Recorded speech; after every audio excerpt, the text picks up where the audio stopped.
rapid test is in 4 parts. Part 1, Part 2, Part 3, and Part 4. Now look at Part 1. Part 1. You are going to hear a customer inquiring about different types of radio. First, you have some time to look at questions 1 to 4.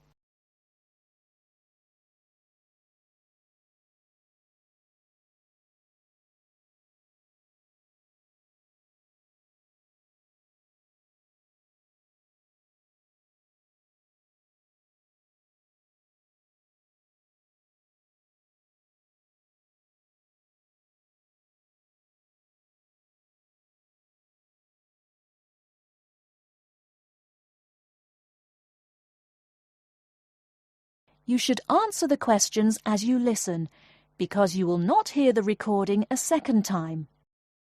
Listen carefully and answer questions 1 to 4. Yes, madam. How can I help you? I want to buy a radio. It's a present for my daughter. One moment, madam. I'll show you what models we have in stock. Thank you. This one's very popular. The Club Tropicana. The Club Tropicana. It's certainly very colorful, isn't it? The colors are very popular with children. It comes in pink, orange, and green. Oh, yes, I think she'd like that. And it's got a CD player and a clock. Does the clock have an alarm? My daughter is terrible at getting up in the mornings. Yes, it does. It's a bit big. That's because it has 4 built-in speakers, madam. How much is it? Well, it usually retails at $59.99, but it's on special offer this week, so I could let you have it for $39.99. $39.99? Not bad. Anything else? Before you hear the rest of the conversation, you have some time to look at questions 5 to 10.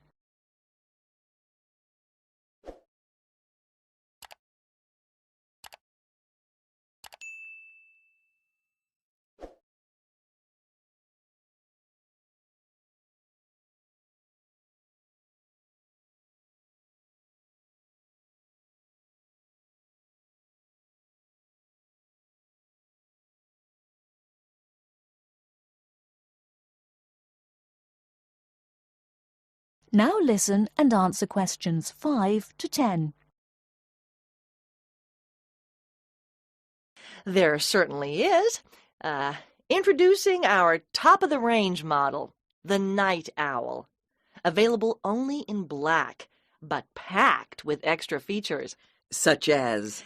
A clock, and it has a television, complete with 10-centimeter screen. And this makes it perfect for the bedside table, a built-in reading light. Very clever. Yes, it's ideal for use both indoors and out. The batteries last for 100 hours. Sounds good.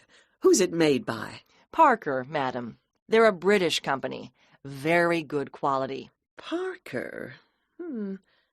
How much is this one? $79.99 plus tax. That's a bit expensive. Do you have anything cheaper? Here. This is the cheapest, smallest, and lightest one we do. It's tiny. And it's round.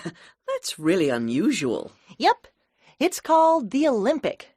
You wear it round your neck with this special strap. See? Oh, it's like a medal. An Olympic medal. That's why it's gold. And you get a free pair of headphones so you can listen to it wherever you are. And you never have to replace the batteries. Really? Why not? There aren't any. Oh? It runs on solar power. Does it really? And I suppose it's expensive. $18, madam. I'll take it. Certainly, madam. Now, cash, check, or credit card?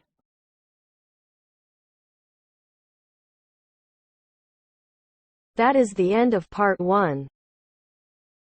You now have half a minute to check your answers.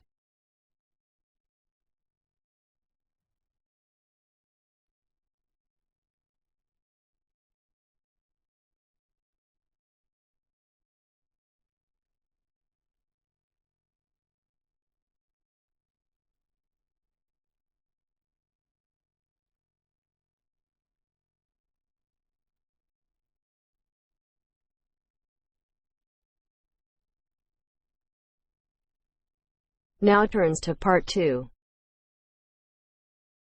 Part 2. You will hear two conversations are based on the following conversation. The answer should be appropriate to the content of this conversation. First, you have some time to look at questions 11 to 15.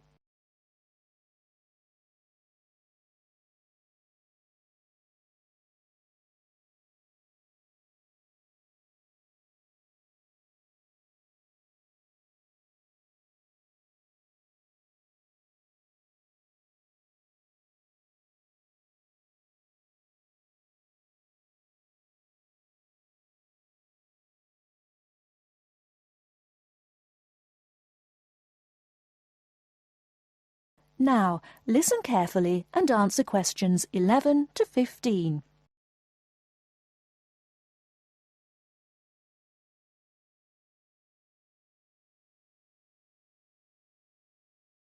Oh, hi Dave. Long time no see.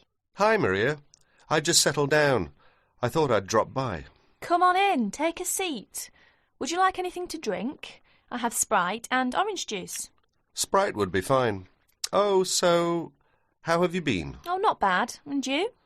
Oh, I'm doing okay, but school has been really busy these days, and I haven't had time to relax. By the way, what's your major? Hotel management. Well, what do you want to do once you graduate? I haven't decided for sure, but I think I'd like to work for a hotel or travel agency in this area. How about you? Well, when I first started college, I wanted to major in French, but I realised I might have a hard time finding a job using the language, so I changed my major to computer science. With the right skills, landing a job in the computer industry shouldn't be too difficult. So, do you have a part-time job to support yourself through school? Well, fortunately for me, I received a 4-year academic scholarship that pays for all of my tuition and books. Wow, that's great. Yeah, how about you? Are you working your way through school? Yeah, I work 3 times a week at a restaurant near campus. Oh, what do you do there? I'm a cook. How do you like your job? It's okay. The other workers are friendly and the pay isn't bad.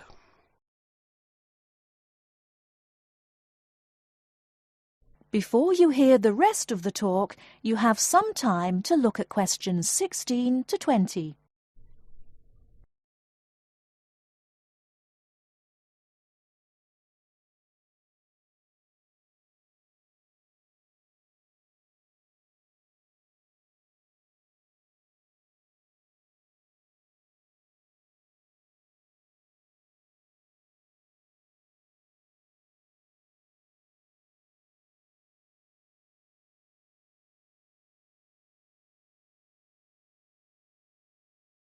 Now listen and answer questions 16 to 20.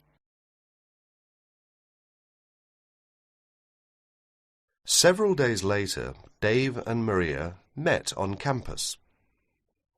So what do you want to do tomorrow? Well, let's look at this city guide here. Here's something interesting. Why don't we first visit the art museum in the morning? OK, I like that idea. And where do you want to have lunch? How about going to an Indian restaurant? The guide recommends one downtown, a few blocks from the museum. Now that sounds great. After that, what do you think about visiting the zoo? Well, it says here that there are some very unique animals not found anywhere else. Well, to tell the truth, I'm not really interested in going there. Yeah, why don't we go shopping instead? There are supposed to be some really nice places to pick up souvenirs. No, I don't think that's a good idea. We only have a few traveller's checks left, and I only have $50 left in cash. No problem. We can use your credit card to pay for my clothes. Oh, no. I remember the last time you used my credit card for your purchases. Oh well, let's take the subway down to the seashore and walk along the beach. Now, that sounds like a wonderful plan. That is the end of part 2. You now have half a minute to check your answers.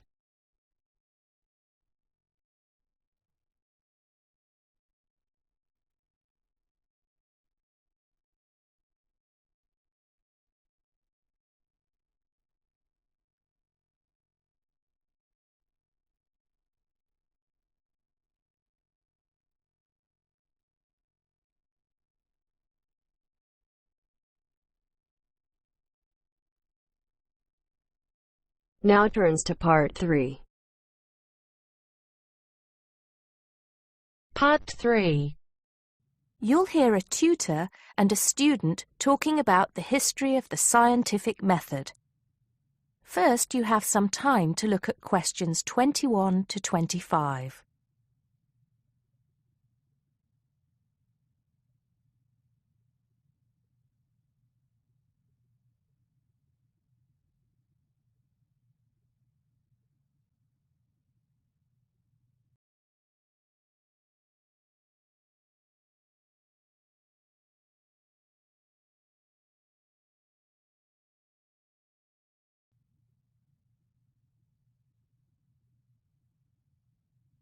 Now listen carefully and answer questions 21 to 25. Hello, Simon. Come in.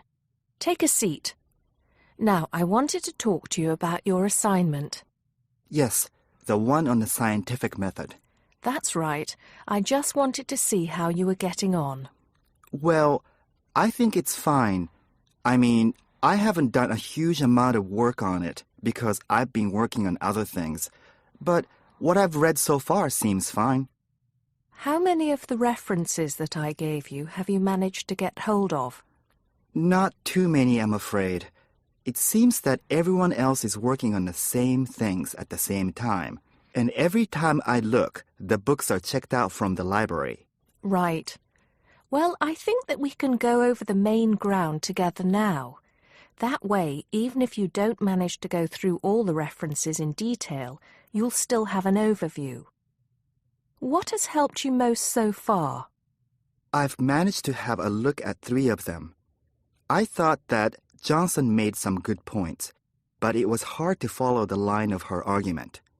Bradman was simple and straightforward, and I felt as if I got a lot out of that. I wish I could say the same for Whittaker. To be honest, I didn't get very far with that. Okay, that's more or less what I'd expect. So tell me, what have you learned so far about the role of the Egyptians and the Babylonians? Yes. Well, there's evidence that the basic components of the scientific method, examination, diagnosis, treatment, and prognosis, were being used in the early 1600s BC, especially in the treatment of certain illness. Good. Yes, that's right. And the point, of course, is that that represented a considerable advance over relatively simple, non-empirical approaches, which usually attributed anything unknown to the actions of the gods, etc.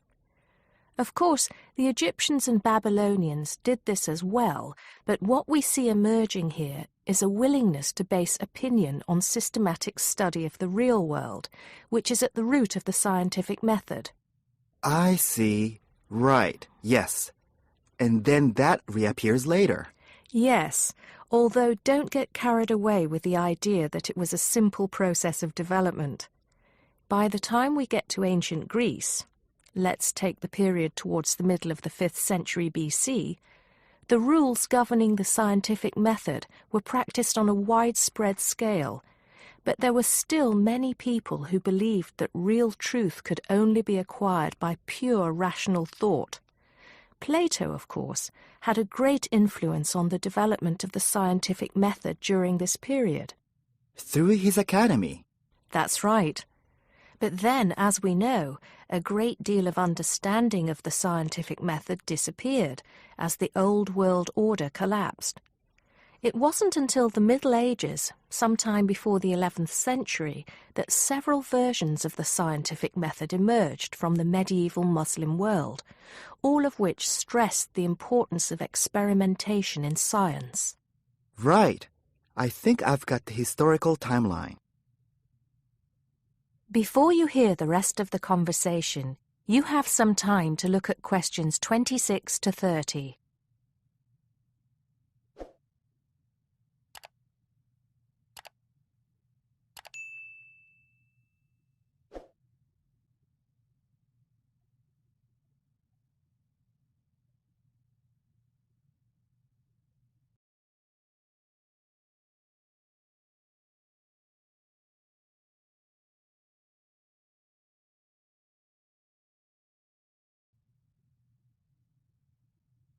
Now listen and answer questions 26 to 30. The other thing I'm struggling with slightly is actually pinning down precisely what we mean by the scientific method. I wonder if you could give me some pointers on that. Sure. Well, it's best to think of the scientific method as a series of steps in a process which allows us to find answers to questions about the world around us. So the first step is to identify the problem. What is it that you want to know or explain? And then I think the next step is designing an experiment. But you can't design an experiment unless you know what you want your experiment to tell you. Oh, yes. You need to form a hypothesis to be tested before you design the experiment. So there's a very clear relationship between hypothesis and experiment. Having designed the experiment, then of course you go on to carry out the experiment. The particular procedure you follow, the protocol, will differ from experiment to experiment, but the underlying principle is the same. You analyze the data from the experiment in order to confirm or disprove your hypothesis. Assuming the experiment is accurate. Oh, yes. If there's anything unusual about the data, or if the results are at all surprising, then you need to ask yourself whether the experiment could be flawed and whether the data could be unreliable. If the answer is yes, then it may be necessary to modify the experiment and go through the process again. So, once you have reliable, valid results, then the final step is to communicate them.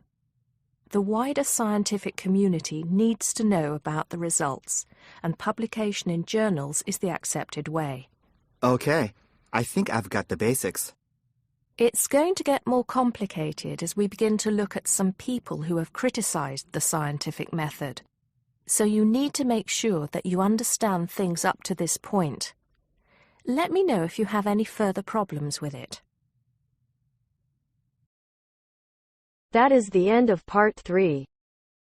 You now have half a minute to check your answers.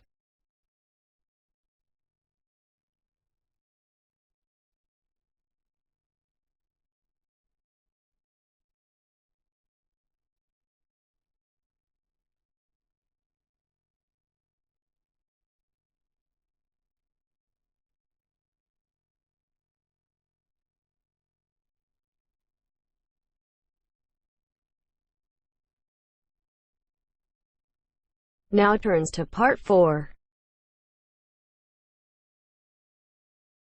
Part 4. First, you have some time to look at questions 31 to 40.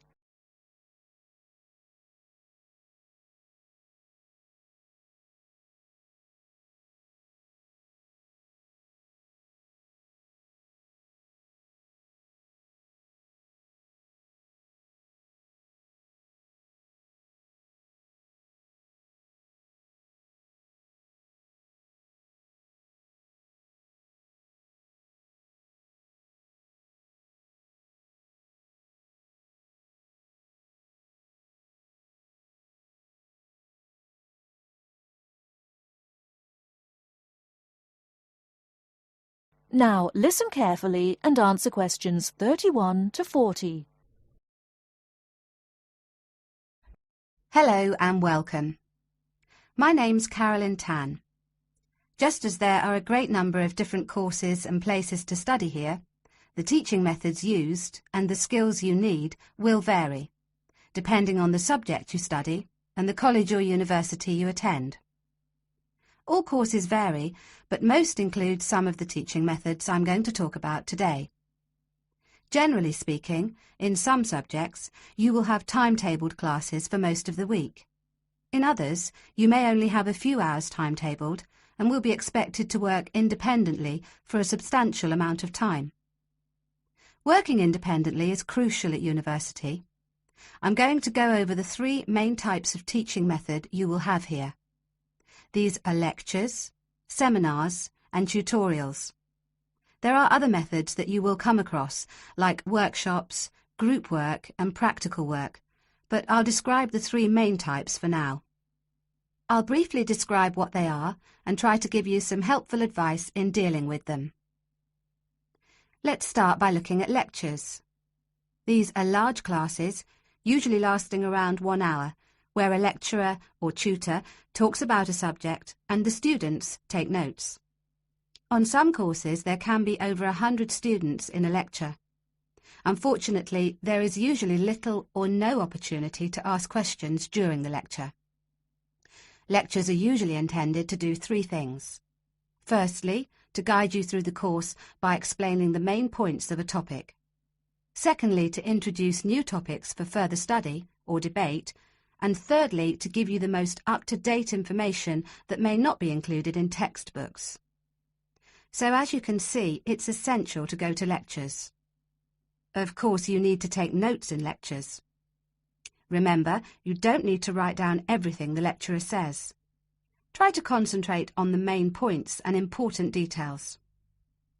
Most lecturers use stories, examples, and even jokes to illustrate a point. And you shouldn't write these down. When you take notes in lectures, abbreviations and symbols for common words and terms can help you write faster. If there is something you don't understand, make a note to ask after the lecture or in a tutorial. Most students try to write up their notes after a lecture. It's a good idea to try to be organised. Keep your notes from your lectures in order in a file, but don't just file the notes away until your exams. Read through them regularly, as this will help you with your revision. It's really important to go over your lectures. As an international student, the lecturer will recognise that you may need more help in lectures and that you may want to record the lecture on a digital recorder. If you do want to do this, ask the lecturer's permission first. They will usually agree. Finally, don't worry if you find it difficult to understand the lecturer at first. This will get easier as you get used to their style and as your English improves. OK, that's enough about lectures. Let's have a look at seminars now. Seminars are smaller classes where students and a tutor discuss a topic, and they often last about the same time, if not longer than lectures. You will know in advance what the topic is, and the tutor will usually ask some students to prepare a short presentation for discussion. Seminars are usually meant to encourage debate about an issue. This means different opinions will be expressed by the tutor and students. The aim is not for students to be told the correct answer, but to understand different arguments and make judgments about them. This process helps you learn to analyse topics critically. Some international students find that seminars can be a bit frightening, especially if they're not used to this kind of teaching. Don't worry. Many other students feel the same at first. Participating actively in seminars is an important part of the learning process, so try to contribute, even if it seems difficult at first. It is best to do some reading before each seminar, so that you are familiar with the topic and can follow and contribute to the discussion. It may help you to make notes before the seminar of any points you would like to make. If you're having difficulty in seminars, discuss this with your tutor. And finally, I'll give you information on tutorials. Tutorials are meetings between a tutor and an individual student or small group of students. These usually last between 15 and 30 minutes. In a tutorial, the tutor will give you advice and guidance on a piece of work you are doing or a piece of work you have completed, or even a problem you may be having with a topic or with study methods. You should try to ask questions during tutorials about your work or about topics raised in lectures and seminars. Well, that's all for teaching methods. I'll go on now to talk about the different kinds of examination. That is the end of part 4. You now have half a minute to check your answers.